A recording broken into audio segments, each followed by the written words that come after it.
সামনে যারা বিয়ে করবেন তাদের জন্য আমার একটা পরামর্শ, এখন থেকে কিছু গয়নাগাটি কিনে রাখেন, না হয় ভাইরে ভাই যে দাম হয়েছে আর সামনে কিনতে পারবেন না, যে অবস্থা বাজার মূল্য স্বর্ণের। তো এভরিওয়ান, আসসালামু আলাইকুম, কী অবস্থা সবার, কেমন আছেন? এই তো আমি একটু স্বর্ণের দোকানে গিয়েছিলাম মেয়ের জন্য একটা কানফুল নেব সেজন্য।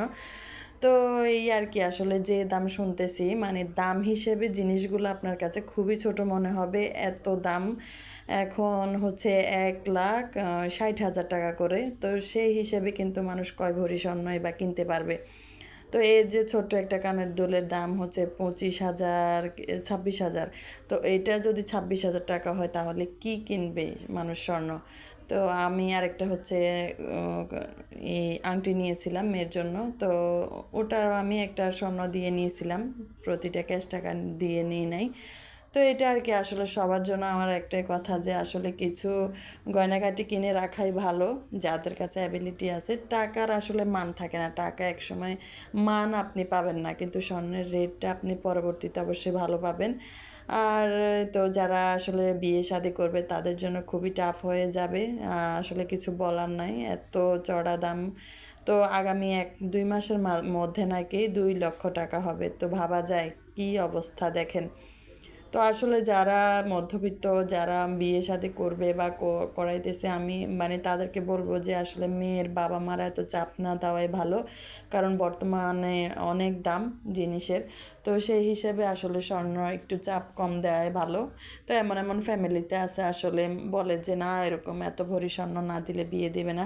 তো আসলে একটা ছেলের আয় বুঝে তো আসলে ওই হিসেবে সে একটা গয়নাগাটি দিবে। সবারই মন চায় বউকে দিতে, কার মন চায় না বলেন? আসলে টাকা থাকলে সবারই ইচ্ছে করে যে বউকে একটু খুশি রাখতে, সুন্দর একটা জিনিস পরাইতে, এটা সবাই চায়। তো যাই হোক, কথা বলতে বলতে একটু বাজার সদাইও নিয়ে আসলাম, একটু আচার করে ফেললাম আমের। আর এই জিনিসটা আমি, কি ভাই আপনারা কেউ খাইছেন কিনা আমি জানি না, এটাকে নাকি কি বলে, আম, আচ্ছা যাই হোক, এটাকে সজনে ডাঁটা বলে। আমি অনেক ফেসবুকে দেখেছি যে অনেকে খায় মজা করে, আসলে আমি একদিন নিছিলাম আমাদের ফ্রেন্ডিতে, ফার্স্ট টাইম আমি দেখছি, নিছি। রান্না করার পরে আমার কাছে এত বাজে মনে হয়েছে, মানে আমি ভাবলাম যে কি খাইতেছি, এটার মধ্যে কি আছে। মানে ভাই, এটা কি আসলে এরকম করে কাটে না, আমি নিজেও জানি না। যাই হোক, একটা অভিজ্ঞতা হলো। তো আমি জানি না কার কাছে কেমন লাগে, আমি একদম হতাশ। খাই, তারপর আমার কাছে আমি ভাবলাম যে আসলে মানুষ খায় ঠিক আছে, মানে আমার কাছে কেমনও জানি ভালো লাগেনি। তো ঠিক আছে, ভালো থাকবেন, আল্লাহ হাফেজ সবাইকে। আর আজকে ভিডিওটি কেমন লেগেছে অবশ্যই কমেন্ট করে পাশে থাকবেন, তাহলে বুঝবো আসলে কেমন লেগেছে। আল্লাহ হাফেজ, আসসালামু আলাইকুম।